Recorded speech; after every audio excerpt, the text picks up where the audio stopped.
Nikos. Hello, everyone. My name is Nikos Bratis. I'm a urology surgeon. I work with Dinos approximately 5 years, along with Mr. Georgopoulos, and we deal with the involvement of the urinary tract in endometriosis. We're going to Nikos. Mr. Bratis, he's a urologist. He's a laparoscopic and robotic surgeon. He's doing complex urologic cases. So, Nikos, please tell us your insight about urinary endometriosis and, of course, how endometriosis can affect kidney. So this is a major problem. It's a pity to, in 2025, to hear about cases about patients that have lost their kidneys. I don't know if endometriosis can be as bad as cancer regarding kidney loss. So I think, in my opinion, we should be more cautious and take any precaution measure we can in order to avoid such cases. So, Nikos, the floor is all yours. All right. So I have prepared a few things to discuss about the urological aspect of the endometriosis, but I've given so much stimulation from the previous speakers that I want to highlight a few things. Wendy said, I think Wendy was that we need to, our main diagnostic tool is our ears. I know the effort of the awareness for endometriosis that's going on, and I've been a recent member of the team I was recruited by Dr. Kyriakopoulos about 4 or 5 years ago. Until then, I had no clue at all. I knew the term of endometriosis, but I didn't know anything about that in the real world, the real clinical practice. So during my involvement, I realized that people are talking. The awareness is not for women to start talking about the problems. They were always talking about the problems. The thing is, and the problem is, who is listening? And I think that the effort should take the way towards informing the active medical personnel that deals with those patients.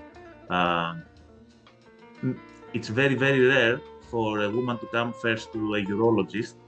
It's more often, but again, not that often, to go to the general surgeon. They go to the gynecologist, they go to the gastroenterologist. And all know, I'm sure about that now, that there are gynecologists that they don't have a clue about endometriosis. And there are gastroenterologists that they say, even today, that endometriosis doesn't affect the bowel. Whereas all of the previous speakers and Dr. Georgopoulos have been removing bowel parts for so long. I will not mention Kostas, who is after me, the next speaker. They think it's something out of the universe that can affect the diaphragm or the thoracic cavity. Okay, so our goal should be to get the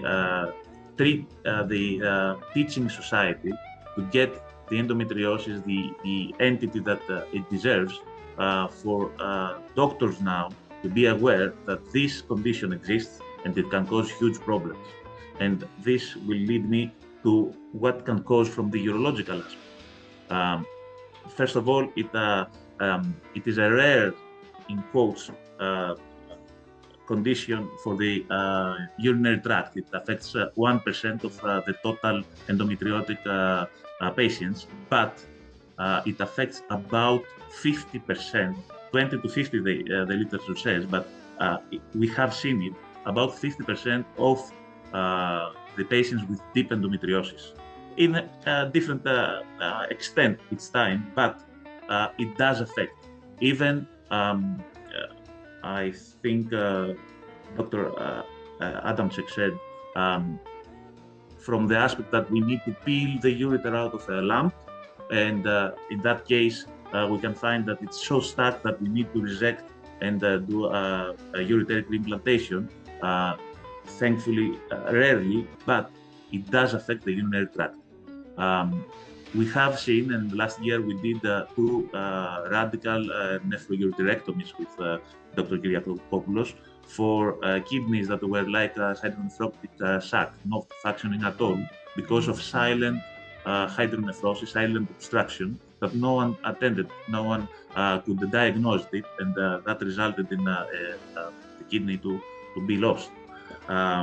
It has been mentioned before that there are women that they are undertaking medical treatment and different options and experiments or whatever, try to manage their symptoms, and in the meanwhile, the kidney is lost because no one bothered to ask if they cannot do it on themselves, to ask for a radiologist to do ultrasound scan of the kidneys to see the hydronephrosis. So it is a condition that exists. It's not a ghost condition.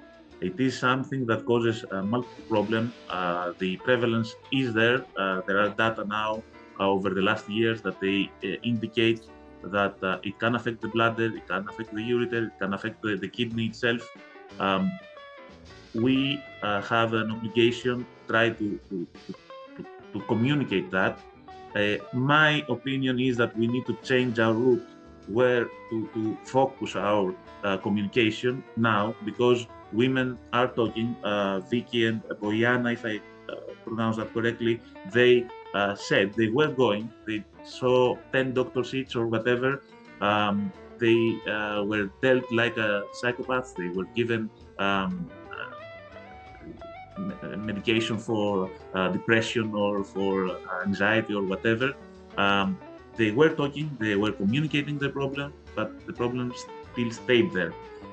I know I took my my let's go speech out of the very tight medical aspect, but every time that I come to one webinar or any other action that Dr. Kyriakopoulos is arranging, I feel furious that I hear stories of patients that they have been suffering for so long. They were going to experts, and still they were dealt like psychopaths. So, yeah, I will not go in depth. My main goal is to pass the whole message that if you have lower urinary tract symptoms, or if you think out of this communication that you have endometriosis somehow, try to find someone that can deal with you, and I always ask from my aspect for, if no one suggests, for a urological urinary tract ultrasound scan that might save one of your vital organs that's called kidney. Thank you, Nikos. Quite enlightening what you said. Okay. You spoke like a gynecologist. I don't know, your insights about endometriosis.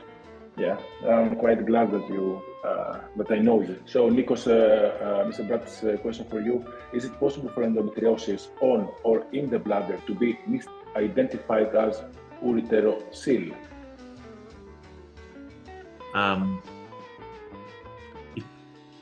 It's quite difficult because endometriosis normally affects the posterior wall of the bladder or the dome of the bladder. It's almost impossible to affect the anterior wall of the bladder.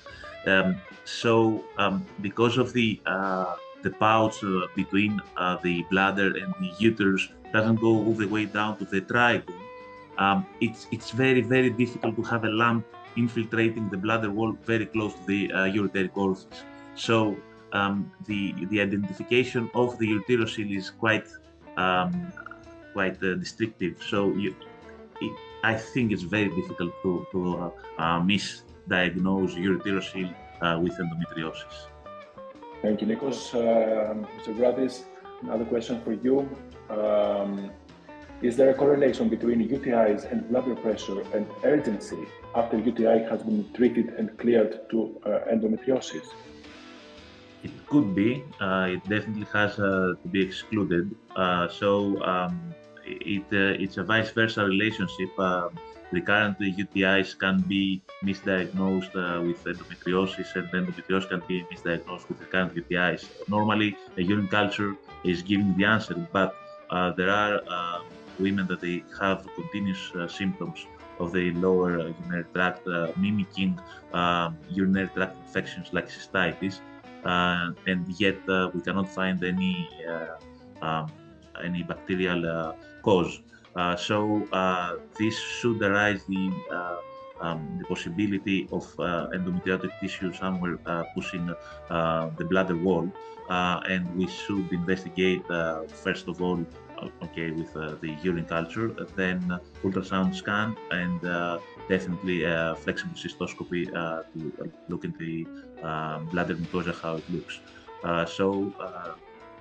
Definitely, it can be misdiagnosed. Okay, thank you, Nikos. Another question for you, Mr. Bratis. Another viewer here asks, she's currently 8 weeks post-op. Her main symptoms, cyclical pain after passing urine. There was no endometriosis found on the bladder. She also has lichen sclerosus and a narrowing of her urethra. What it could be the cause of cyclical pain after passing urine if all endo has been removed? Cycle pain normally refers to endometriosis. It's quite common. If she had a thorough investigation during the operation and there was no involvement of the bladder, we need to find out whether there was a deeper endometriosis that could affect the nerves. The other thing is it's very it's quite rare for the stenosis of the urethra not to cause any lower urinary tract symptoms, but the cyclical pain is what makes me a bit confused. I think she should be investigated again more thoroughly whether there is any involvement of the bladder itself for that. Okay, thank you, Nikos. Possibly kidney and/or ureter endometriosis as low pain and severe bladder symptoms. If present, which changes would be seen on an MRI scan? So that gives us the suspicion that there is a nodule, either pushing extrinsic nodule that pushes the ureter very close to the insertion of ureter to the bladder, or a surrounding tissue that infiltrates the ureter itself. So both low in pain with lower urinary tract symptoms. An MRI with an endometriotic protocol should show the nodule, but at the same time we should do an ultrasound scan of the kidney, and that would probably trigger another scan. We can use the CT urogram or the MRI urogram to find out exactly how obstructive the kidney is. But definitely needs to be investigated and estimate the risk of silent kidney loss. So MRI to start. I completely agree. Yes. Okay, thank you, Nikos. Costa, coming to the end. So to conclude, the most important is for people, for medical professionals to listen to the patients. As Catherine said, this is the most important. Listen to the patient. On the other hand, patients are obliged to keep pushing for answers, for treatments. Not give up. This is not the way to deal with things. We don't give up. We push for answers and solutions. So I would like to thank all of you for being here, especially our panel. I especially thank Kathleen. I know she's very busy, and Wendy too. They're very busy, and they sacrificed 2 of their hours on Sunday afternoon for us. So I'm very honored to have you here. And I also thank my colleagues, Vicky, and all of you for being here today.